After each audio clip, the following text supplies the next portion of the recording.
ท่านสาธุชนคนดีทั้งหลายทุกท่านปิกมาอยู่ด้วยกันแถมชั่วโมงสุดท้ายท่านกำลังรับฟังรายการสารธรรมยามแลง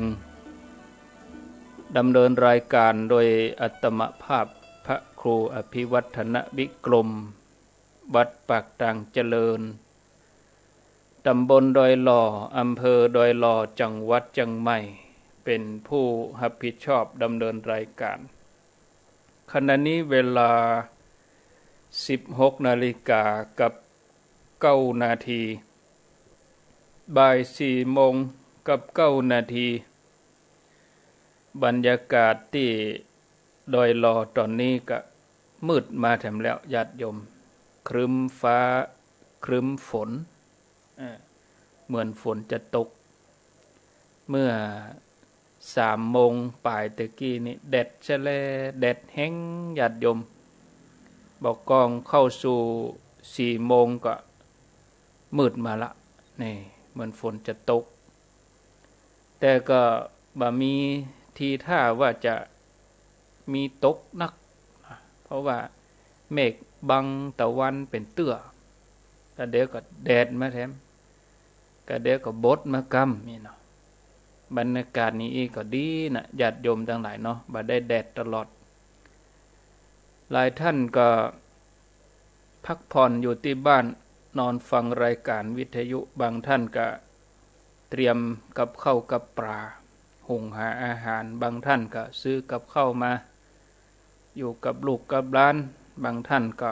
เตรียมที่จะเลิกการเลิกงานหลายท่านก็สัญจรไปมาใจรถตามท้องถนนก็มีน้ำใจต่อเพื่อนร่วมเดินทางยวดยานพาหนะก็ขับขี่ปลอดภัยมีสติอย่าได้ประมาท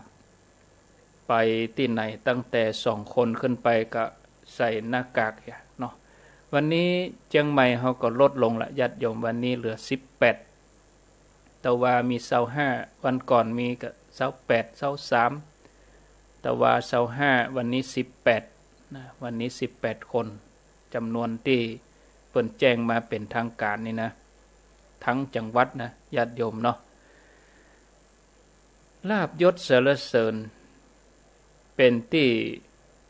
มนุษย์เฮาเสาะหาเป็นอาจิน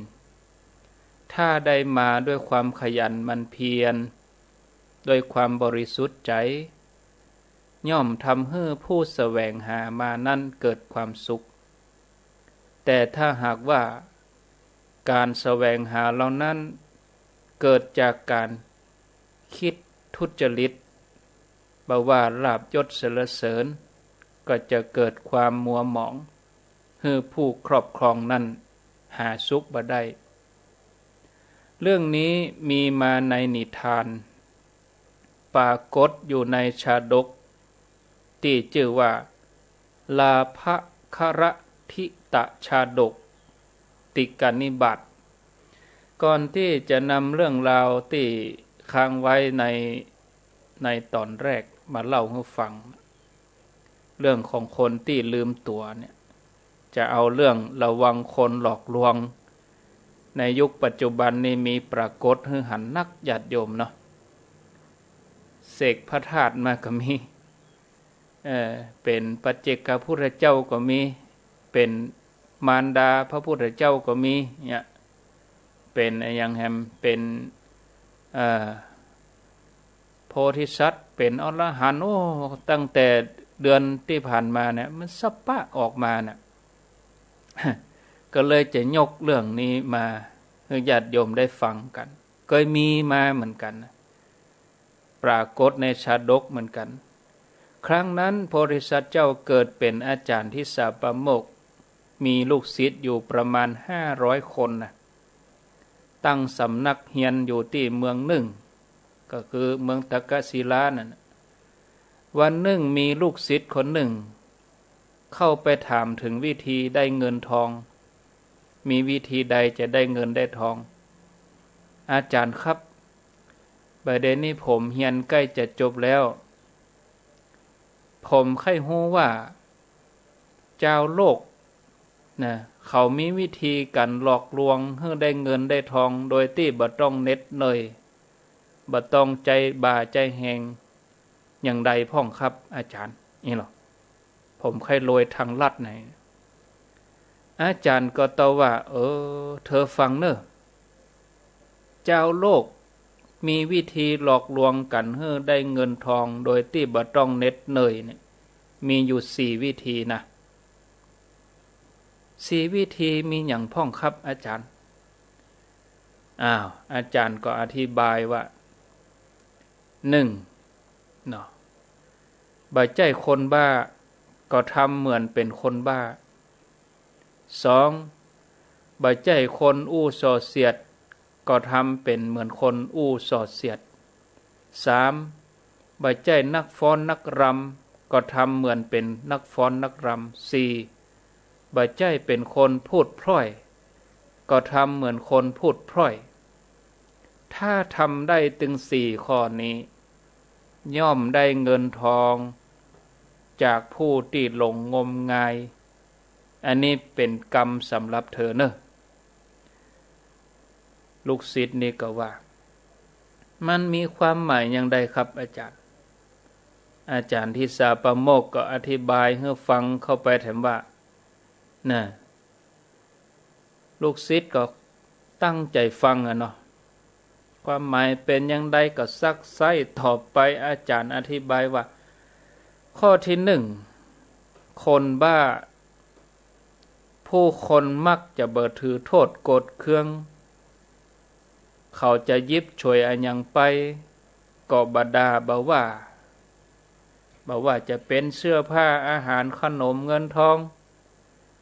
คนที่บ่มีหิริโอตปะบ่กลัวนรกมีความโกรธถูกตัณหาครอบงำย่อมทำกรรมชั่วได้ทุกอย่างเช่นกับคนบ้าเขาจะแสวงหาเงินทองโดยวิธีแบบบ้าๆมันก็ตึงแต่นะญาติโยมบางทีเขาฟังเขาอู้นะมันเหมือนคนบ่เต็มใส่ผ้าสีนั่นสีนี้แต่งตัวออกมาอย่างลิเกนี่ฮะว่าเหาะได้ก็มีดึงแผ่นดินลาวมาจนแผ่นดินไทยก็มีเป็นอรหันต์ก็มีเสกอันนั้นได้เสกอันนี้ได้คนบ้าทั้งนั้นเนี่ยแสดงออกมาแบบบ้าเนี่ยคนบ่เต็มน่ะศรัทธาญาติโยมเนาะ แล้วอาจารย์ก็อธิบายถึงว่าคนพูดส่อเสียดย่อมสามารถอู้กรรมที่บ่เป็นจริงให้เป็นจริงสามารถใส่ร้ายป้ายสีคนอื่นให้เสียหายฉะนั้นผู้ต้องการเงินทองต้องรู้จักอู้ส่อเสียดนักฟ้อนรำย่อมบ่มีหิริโอตปะทำได้ทุกอย่างเพื่อได้ทรัพย์มาฉะนั้นผู้ต้องการเงินทอง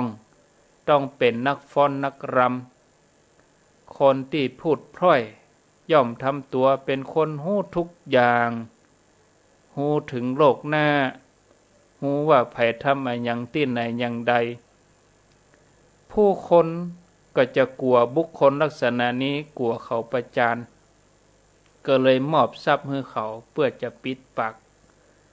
ทรัพย์จำนวนมากก็เลยเกิดแก่เขาฉะนั้นผู้ต้องการเงินทองก็จะต้องเป็นคนที่พูดพร่อยเพ้อเจ้อ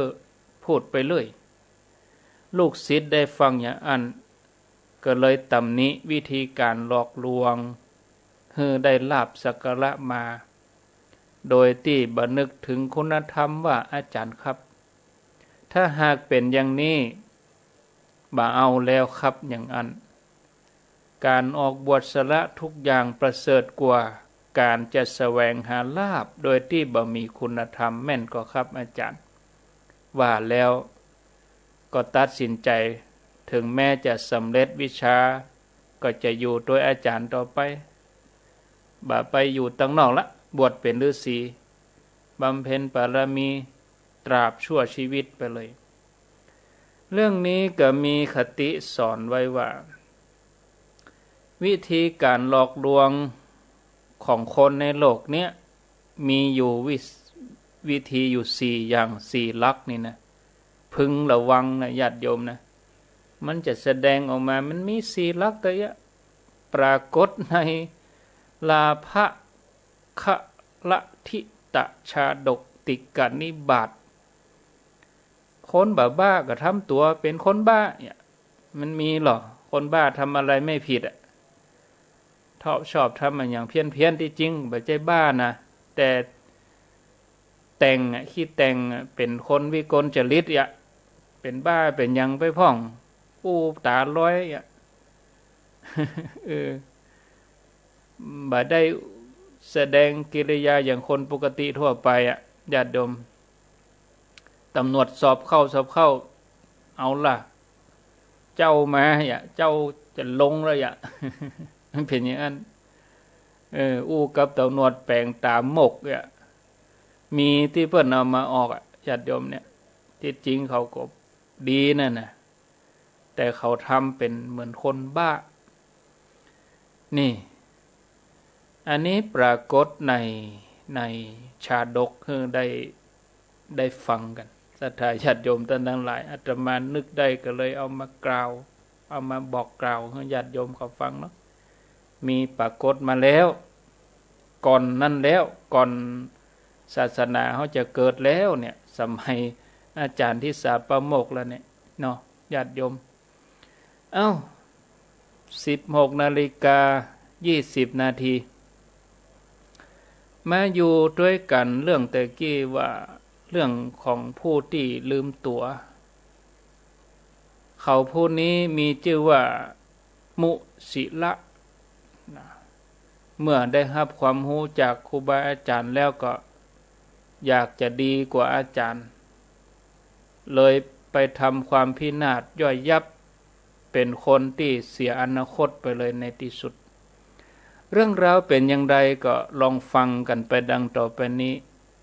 ในสมัยนั้นโพธิสัตว์เจ้าถือกำเนิดเป็นศิลปินชื่อว่าคุตตติละมีความชำนาญในการดีดสีตีเป่าแล้วก็โพธิสัตว์เจ้าเฮาเปิ้นก็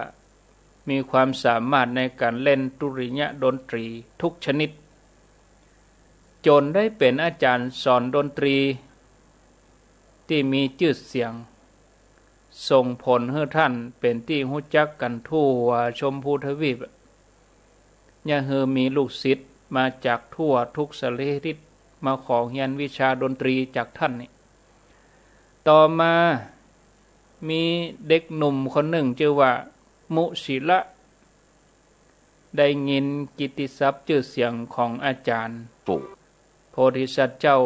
มีชื่อเสียงในเรื่องของการดนตรีเขาก็ใครมาเรียนมาฝากตัวเป็นลูกศิษย์จะมาเรียนวิชาดีดพิณก็เดินทางมาขอเรียนวิชาตัวอาจารย์เป็นผู้ที่พอลักษณะคนออกพอแป๊บเดียวเลยอันนี้มันล็อกแล็กแล้วนี่พอแป๊บเดียวหูเลยอันนี้มันล็อกแล็กเป็นคนที่บ่น่าไว้ใจบ่ฮู้จักกุลคน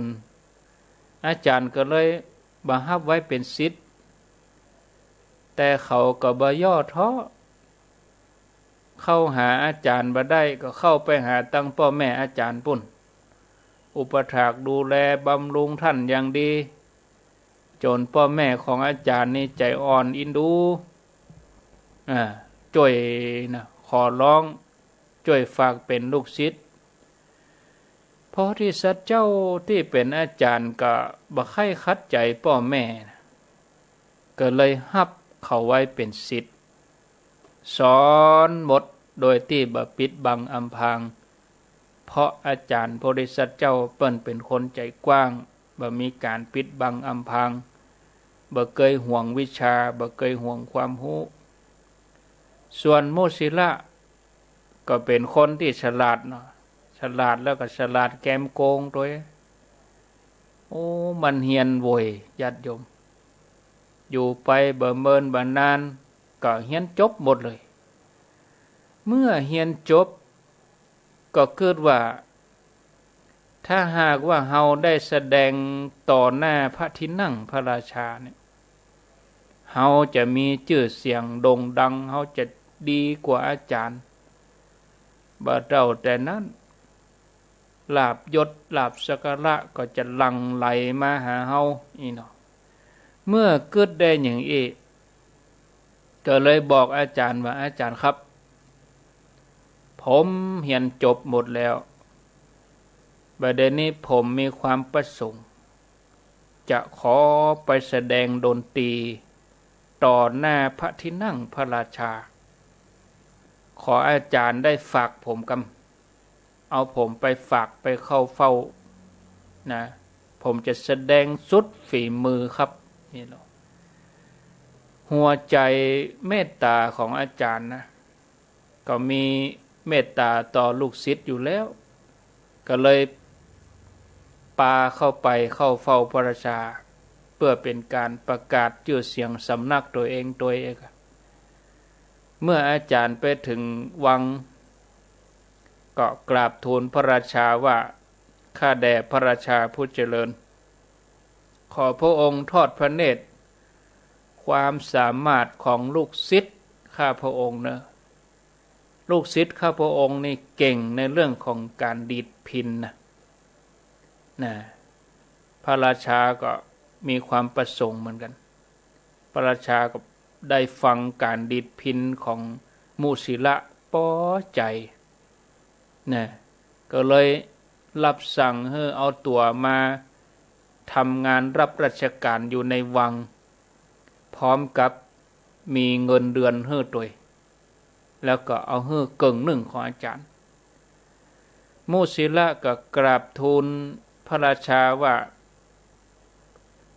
ตัวเก่าเนี่ยมีความสามารถปอๆกับอาจารย์จะใดถึงได้รับเงินเดือนน้อยกว่าอาจารย์นะ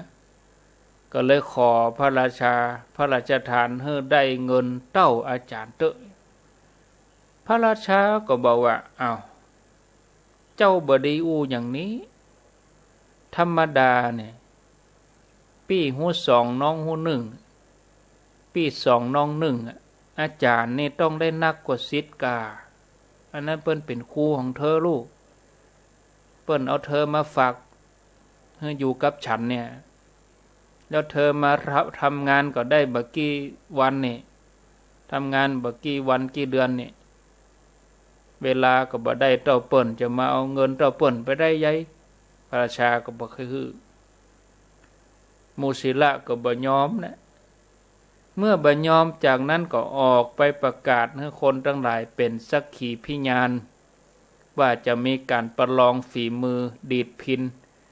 ในเมื่อพระราชาบ่ยอมก็เอาความสามารถมาประชันกันเนาะระหว่างตัวเองกับอาจารย์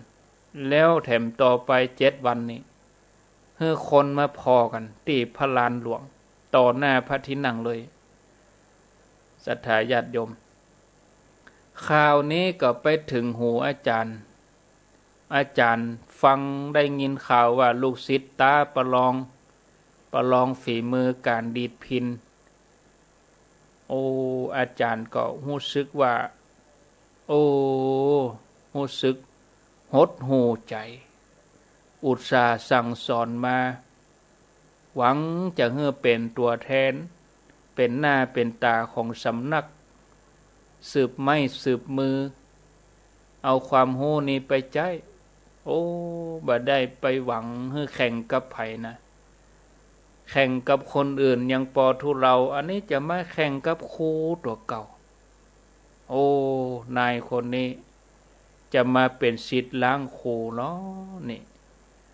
แล้วแถมอย่างหนึ่งพิจารณาตัวเองอาจารย์ก็แก่นักแล้วคงจะสู้ลูกศิษย์คนนี้บ่ได้แล้วเพราะการประลองฝีมือดีดพิณเนี่ยมันต้องใช้กำลังคนหนุ่มก็ต้องได้เปรียบคนแก่แล้วการที่ลูกศิษย์กับอาจารย์จะมาสู้กันเองนะก็เป็นเรื่องที่น่าอับอายแหล่งกึดระใดก็เสียใจ นะที่ลูกศิษย์กลายเป็นคนบ่ฮู้กุลอย่างนี้อาจารย์ตุกใจนะเมื่อหาตังออกบ่ได้ผู้เป็นอาจารย์คุตติละนี่ก็กึดจะฆ่าตัวตายน้อยใจฮ้อนถึงพญาอินทร์บุญศรัทธาญาติชมเรื่องนี้ฮ้อนถึงพญาอินทร์เลยพญาอินทร์ต้องเข้ามาแก้ไขแล้วทีนี้นะต้องเข้าไปหาพร้อมกับให้กำลังใจอาจารย์ว่าอาจารย์ท่านเคยเป็นอาจารย์ของข้าพเจ้าเหมือนกันในอดีตบัดเดี๋ยวนี้ตัวข้าพเจ้าเป็นลูกศิษย์จะอาสาบรรเทาความทุกข์ของท่านขอให้อาจารย์อย่าได้กังวลนะแปลงใจดีๆแปลงใจจุ่มๆบ่ได้ไปกังวลอย่างอันใดบ่ต้องทุกข์ใจอย่างอาจารย์ฟังแล้วก็ใจจุ่นโอ้มีกำลังใจขึ้นมาแต่วิสัยของอาจารย์ถึงยังได้ก็บ่กึดที่จะเอาชนะลูกศิษย์บ่กึดที่จะทำร้ายลูกศิษย์ตัวเองกึดเพียงแต่ว่าจะสั่งสอนให้เขาได้สติเท่านั้นวันทน7มาถึงเป็นวันที่ตาประลองละพญาเจ้าเมืองพระราชาพร้อมกับด้วยข้าราชบริพารทหารทั้งหลายบรรดาคนก็มามุงกันเนี่ยมากันพอพระราชาเสด็จมาทอดพระเนตรดูการแข่งขันเมื่อการแข่งขันเริ่มต้นลูกศิษย์ก็ได้ดีดพิณตามที่อาจารย์สอนมาจนครบหมดเป็นที่พอใจแก่คนทั้งหลายตบมือกันสนั่นปันปืนเมื่อถึงเวลาของอาจารย์พญาอินทร์ก็มายืนอยู่ที่อากาศมีแต่อาจารย์เต้าอั้นที่หันพระอินทร์นะคนอื่นมาหัน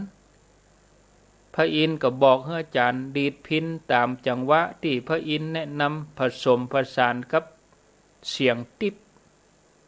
ทำให้เสียงพิณดังมากองกังวานไพเราะเหมือนเสียงดนตรีติ๊บมาจากสวรรค์ไพเราะจับใจคนทั้งหลายตบมือกันบยุทธเลยเหมือนแผ่นดินจะสุดสนั่นปันปื้นแล้วก็ตัดสินให้อาจารย์เป็นฝ่ายชนะพระราชาก็กริ้วศิษย์อกตัญญูคนนี้ไล่ออกจากรับราชการครับไล่ออกจากเมืองไปเลยคนตั้งหลายปากันลุกฮือ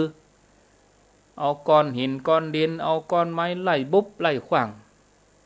จนลูกศิษย์นี่ถึงแก่ความตายนั่นเขาจะหันว่าชีวิตของเขาเนี่ยอนาคตกำลังจะรุ่งโรจน์ดับวูบลงไปเลยเพราะความทะเยอทะยานเพราะความลืมตัวฉะนั้นญาติโยมเกิดมาเป็นคนควรหู้คุณคนความกตัญญูเป็นเครื่องหมายของคนดีหมู่เฮาทั้งหลายต้องสำนึกไว้เสมอว่าอย่าเป็นคนอกตัญญู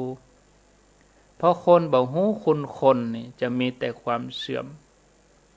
ควรรู้จักพอหันคุณค่าความดีของคนอื่นเบื้องต้นก็ต้องพอหันความดีความบริสุทธิ์ที่เกิดขึ้นในใจของเฮาเสียก่อนเมื่อความดีของเฮาดีพร้อมคุณธรรมของเฮาดีพร้อมเฮาก็จะพอคนอื่นได้ชัดเจนใจของเฮาผ่องใสเฮาพอคนอื่นก็เป็นผ่องใสถ้าใจของเฮามืดบอดพอคนอื่นก็เป็นมืดบอดนะเฮาพอตัวเองลบเฮาจะพอคนอื่นลบอยู่ตลอดเพราะจะเอามาตรฐานตัวเองไปจับทันที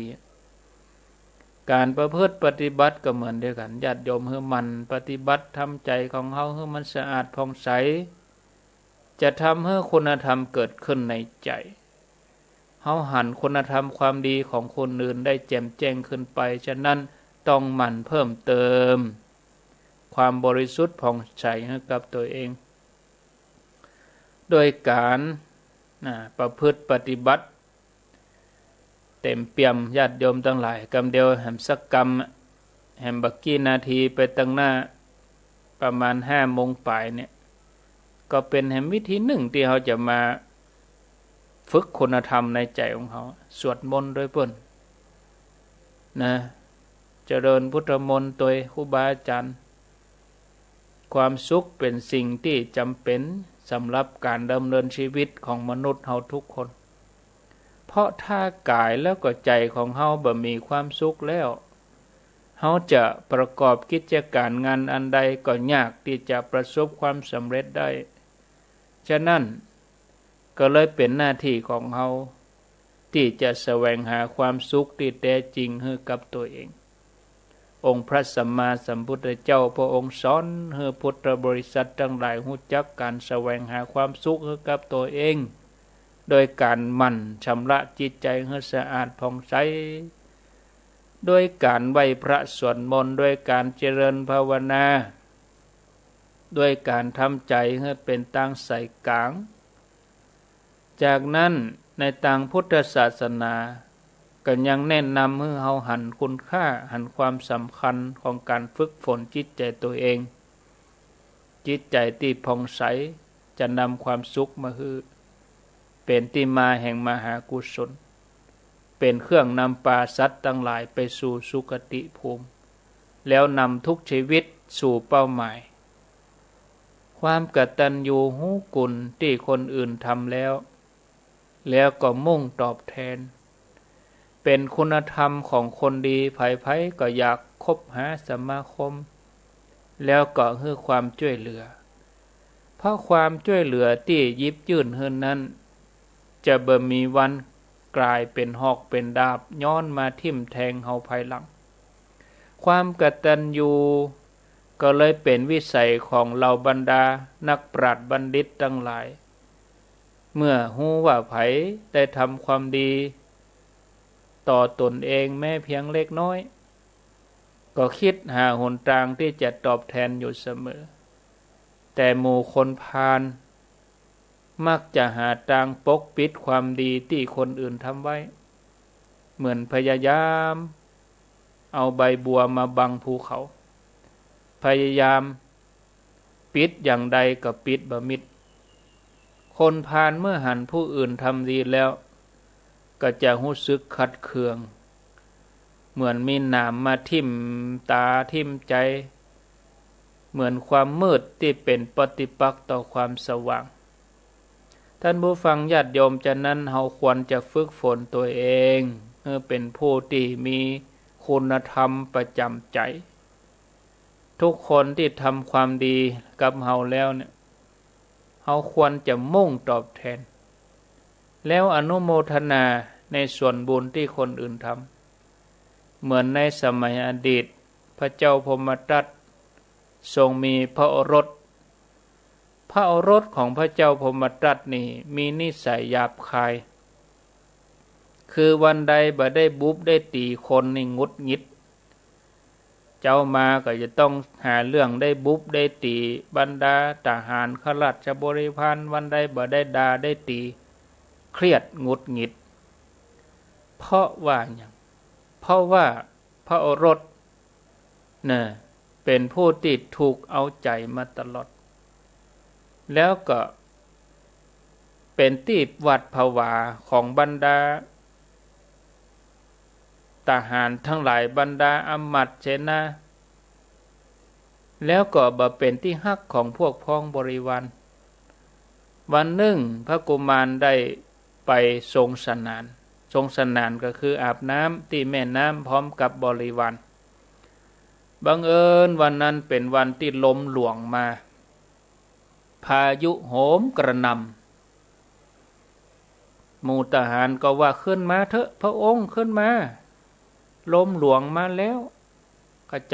จขึ้นมาพระองค์ขึ้นมาแต่พระกุมารก็ยังว่ายไปไก่ติ๊กไปกลางน้ำปุ่นปรากฏว่าคลื่นได้ปัดป่าพระกุมารลอยไปตามน้ำทำให้ทหารข้าราชบริพารก็บ่สามารถจะช่วยได้เมื่อพระกุมารถูกกระแสคลื่นปัดไปอย่างรวดเร็วโดดเดี่ยว ลอยไปเกาะต้นไม้ต้นหนึ่งในครั้งนั้นเศรษฐีเจ้าเมืองปาราณสีคนหนึ่งก็ฝังทรัพย์ไว้ถึง40 โกฏที่ฝั่งแม่น้ำเมื่อเศรษฐีนี่ตายไปเนาะเนื่องจากห่วงในทรัพย์ก็เลยไปเกิดเป็นงูเฝ้าสมบัติที่ตัวเก่าฝังไว้แล้วก็มีเศรษฐีคนหนึ่งฝังทรัพย์ไว้แถม30 โกฏที่ฝั่งแม่น้ำเมื่อตายไปแล้วด้วยความห่วงทรัพย์ก็เป็นหนูนะทีนี้น้ำขึ้นน้ำก็ท่วมที่อยู่ของสัตว์ถึงสองท่วมตึงหูหนูท่วมตึงหูงูป่าเวยบ่ได้หูงูหูหนูไปเหี้ยเนาะน้ำท่วมหูหนูหูงูน้ำท่วมที่อยู่ของสัตว์ถึงสองทีนี้ก็ลอยมาด้วยกันศรัทธาญาติโยมว่ายตัดกระแสน้ำอาศัยต้นไม้เดียวกันมีพระกุมารงูแล้วก็หนูนั่นนอกจากนั้นก็ยังมีลูกนกแขกเต้าที่อาศัยอยู่บนต้นงิ้วนี่ก็อยู่ใกล้ตาฝั่งน้ำเซาะเข้าต้นไม้ต้นงิ้วนี่ก้นลงไปลูกนกแขกเต้าก็ลอยตุ๊บป่องก็มาเกาะต้นไม้นั่นแถมนั่นศรัทธาญาติโยมในสมัยนั้นพระโพธิสัตว์เจ้าเฮาถือกำเนิดเกิดเป็นพราหมณ์อยู่ในแคว้นกาสี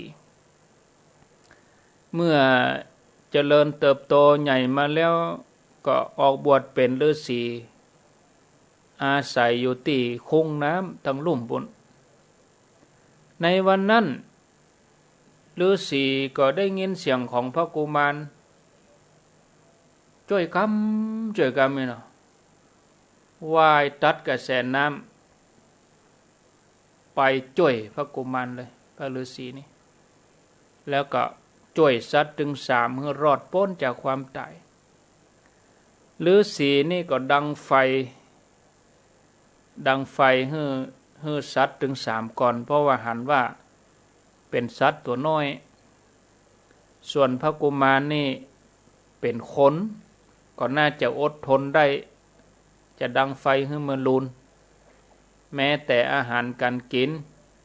พระฤาษีก็จะให้สัตว์ถึง3ก่อนเพราะเกิดว่าสัตว์ถึง3เนี่ยเป็นสัตว์เดรัจฉานอ่อนแอบ่มีเท้าบ่มีมือแต่พระกุมารนี่เป็นคนมีร่างกายแข็งแรงก็ยังพอช่วยเหลือตัวเองได้แต่พระกุมารนี่บ่ได้เกิดอย่างนั้นเกิดว่าตัวเก่าเป็นลูกพระราชาน่ะก็อยู่ในความลำบากเกี่ยวละวันหน้าใดเกี่ยวแต่บาอันพระกุมารบาอันเกิดว่าตัวเองเป็นลูกราชาพระฤาษีบ่ให้เกียรติเนี่ยก็เลยเกียรติอาฆาตเนี่ยผ่านไป2 วัน3 วันพระกุมารแล้วก็สัตว์ทั้งหลายสมบูรณ์แข็งแรงเป็นปกติงูกับหนูก็ลาพระฤาษีปิกไปอยู่ที่อยู่ตัวเองพร้อมกับปวารณาว่าถ้าต้องการทรัพย์ก็ให้ไปหาหมู่เฮาได้ทุกเวลาเพียงไปยืนที่หน้าหูแล้วก็เอิ้นบอกเขาจะออกมาต้อนรับส่วนนกแขกเต้าก็ปวารณาว่าสำนึกในกุลข้าพเจ้าบ่มีทรัพย์แต่ถ้าหากว่าท่านต้องการเข้าสาลีข้าพเจ้าพร้อมกับหมู่ญาติจะกราบมาเอามาทันทีเลยเวลาใดก็ได้ส่วนพระกุมารก็คิดในใจว่าถ้าเฮาได้เป็นกษัตริย์แทนป่อเฮาจะฆ่าพระฤาษีตนนี้ให้ได้โตดฐานบ่ให้เกียรติเฮาทีนี้ก็บอกว่าอันพระคุณเจ้าถ้าตัวข้าได้ขึ้นของหลัดขอให้ท่านไปหาจะดูแลอย่างดีบ่ให้ขาดตกบกพร่อง เสร็จแล้วก็ลากลับเมืองไปเมื่อพระกุมารอยู่ในเมืองพระนครเบิ่มบานานก็ได้ครองราชย์แทนพระบิดาต่อมาบานานฤาษีโพธิสัตว์เจ้าก็จะลองใจตึงสัตว์ตึงคนไปหางูก่อนไปหางูห้องชื่องูว่าทีฆะอีน่ะเป็นรหัสลับนะงูก็เลยออกมามอบทรัพย์ให้ฤาษีก็บ่เอาฝากไว้นี่ก่อนถ้าจำเป็นจะมาเอาโอ้อันนี้งูนี่อย่างใดอย่างอันโดซื่อสัตย์ดีนี่เนาะฤาษีนี่ก็ไปหาหนูแถมหนูก็ยังเดียวกันนะจะมอบสมบัติให้ฤาษีก็บ่เอาเตื้อถ้าจำเป็นจะมาเอานี่ไปหานกแขกเต่าห้องชื่อนกแขกเต่าว่าสุวะนกแขกเต่าบินมาต้อนรับต้องการเข้าสลีกะเนี่ยเพียงท่านบอกมาได้ทันทีฤาษีก็ว่าตอนนี้มาเอาเตื้อถ้าต้องการก้อยอู้กันเนาะนี่ต่อมาจากนั้นฤาษีก็เข้าไปในวังเข้าไปในเมืองในวันนั้นพระราชาก็หันใส่ฤาษีเดินมาไกลก็เลยกึดในใจว่าดาบทนี่มาแล้วคงจะมาเปิ่งมาอาศัยเฮาคงจะมาขออาศัยเฮ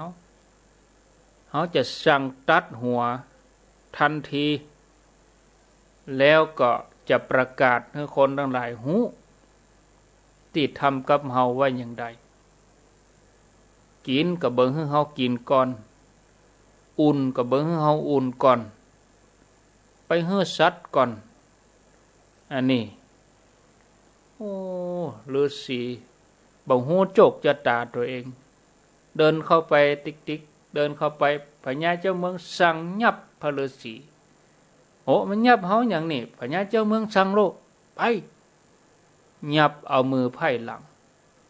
ยับบ่ได้เขียนตัวนะทุก3แยก4แยกนะแล้วก็ประกาศว่าจะตัดหัวแล้วเสียบประจานหมู่บรรดาทหารก็ทำตามฤาษีนี่ก็บ่โศกทุกสถานอย่างนั้นกล่าวบอกว่าเป็นความจริงที่เขากล่าวมาว่าคนบางคนในโลกนี้ไม้ลอยน้ำยังประเสริฐกว่าการที่เฮาได้ช่วยคนใจบาปให้รอดชีวิตแต่ได้กลับนำความทุกข์ความตายมาแก่เฮาถ้าอูกรรมง่ายๆก็คือโพดสัตว์ได้บุญ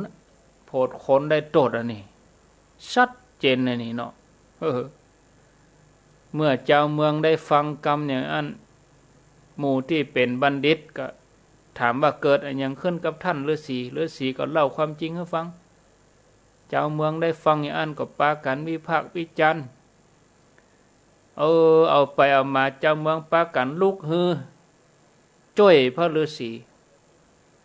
แต่งตั้งพระฤาษีของราชย์แทนเสียพระฤาษีโพธิสัตว์เจ้าเมื่อได้ครองราชย์แล้วก็ครองแผ่นดินโดยธรรม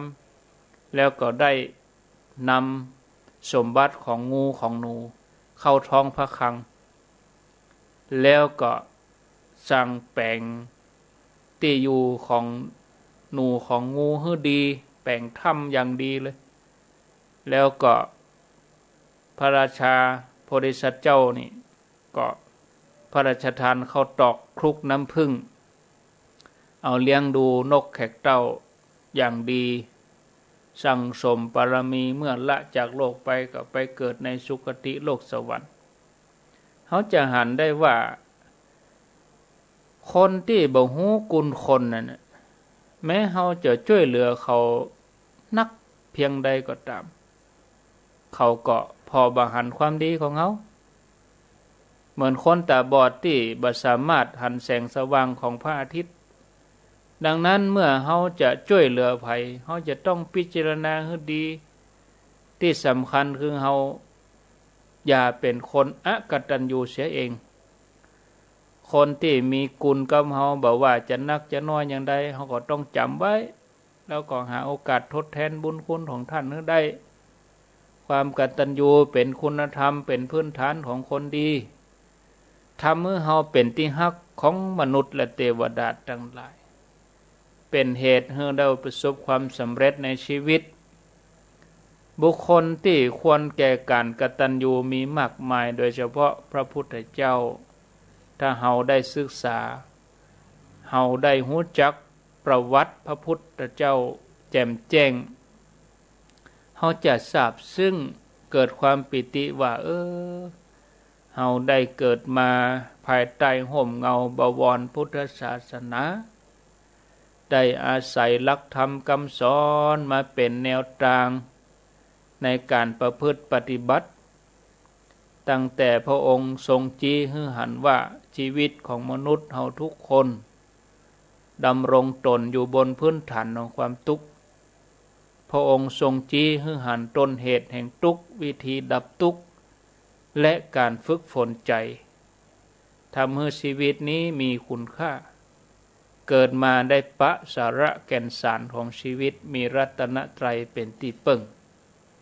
พระสัมมาสัมพุทธเจ้าก็เลยเป็นสิ่งที่เฮาควรสักการะบูชาสิ่งที่เฮาควรจะทำได้นั่นคือการปฏิบัติบูชาการปฏิบัติบูชาคือการได้ฝึกจิตฝึกใจทำอยู่สม่ำเสมอเหมือนญาติโยมที่ตั้งใจจะทำอยู่เนี่ยบางท่านอาบน้ำแล้วเตรียมตัวแล้วเดี๋ยวนี้เตรียมจะสวดมนต์ตัวเปิ้นนี่5 โมงนี่เตรียมแล้วเนาะก็เดี๋ยวก็จะได้สวดด้วยกันเนาะสถานีวิทยุเปิ้นก็จะถ่ายทอดให้ฟังรอติดตามมาฟังเนาะศรัทธาญาติโยมการสวดมนต์ส่วนกลางส่วนภูมิภาคคนเหนือเฮานี่เปิ้นจัดที่วัดพระสิงห์นะเฮาก็ฟังสวดมนต์ที่บ้านไปตัวนะอันนี้ปฏิบัติบูชา 16:50 นาทีเหลือแฮม10 นาทีสุดท้ายวันนี้บวยเนาะถึงชั่วโมงแรกชั่วโมงหลังบวยดีวันนี้นะ0998366322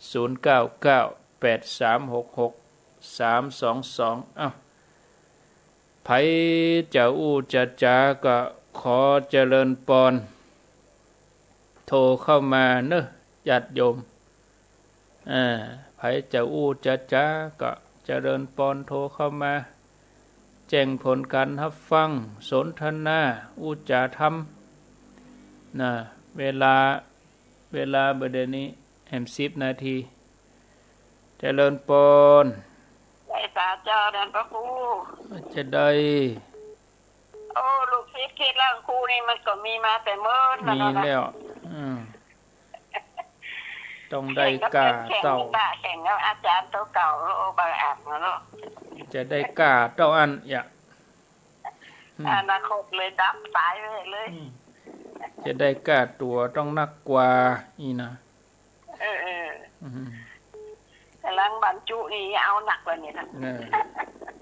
ฟังที่ไหนนี่ฟังคลื่นฟังงานโทรศัพท์นี่เจ้าฟังทางโทรศัพท์โมทนาเทคโนโลยีฟังโทรศัพท์ฟังออนไลน์ใจเทคโนโลยีเจริญปนไว้สาหาพระครูครับเมืองน่านครับฟังชัดเจนดีครับครูกับมันดีมีสาระประโยชน์นั่งหนาข้างนอกครับเรื่องกตัญญูกตเวทีนี่แหละก็คือแต่คนได้ทำดีก็ได้ดีเนาะครับคนที่ทำเสื่อมันก็มีกรรมเท่าแค้นนะครับว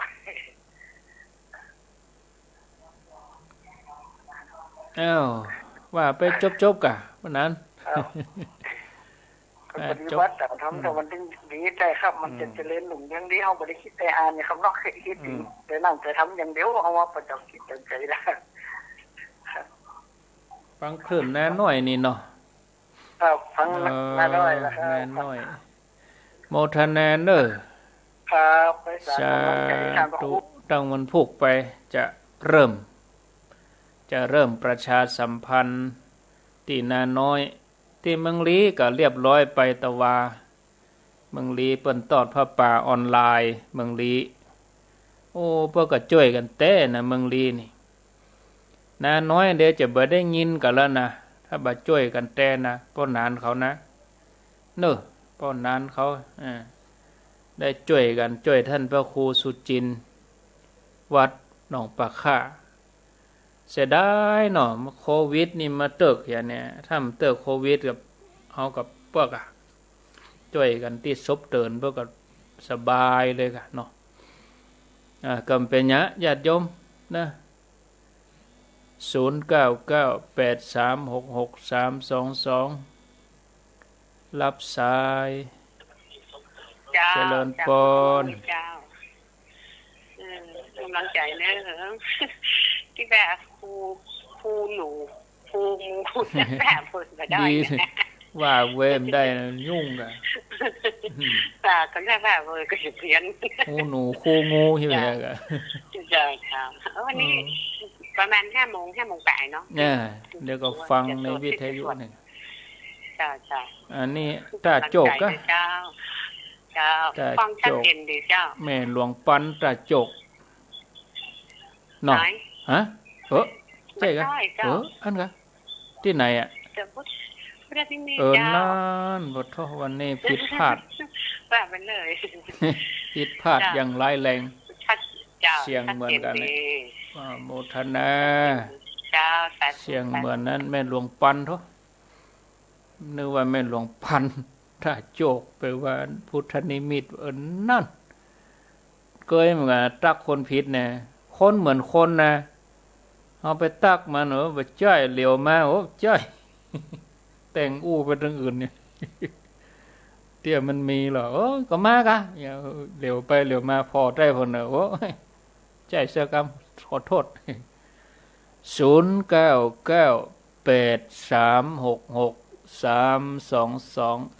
มีเข้ามาญาติโยมอีก5 นาที16:55 นาทีก็เดี๋ยวก็เกียมสวดตัวกันสวดรัตนสูตรนะก็ลองฟังทางวิทยุแห่งประเทศไทยพุ่นพอกรรมแห่งประเทศไทยพุ่นนี้เปิ้นจะถ่ายทอดก็เดี๋ยวถ้าเปิ้นถ่ายทอดก็จะได้ถ่ายทอดไปพร้อมกันเลยเจริญปนไหว้สาเจ้าจากตังใดจากน้องแก้มบุ๋มจากบ้านไร่เก๋าน้องแก้มบุ๋มบ้านเมืองเนาะโอ้ยเนาะน้ำตกแม่กาน้องแก้มบุ๋มได้ยินทีก็ลูกได้ยินทีเจ้าบ่ได้โทรหาตุลุงเบิ่นแล้ว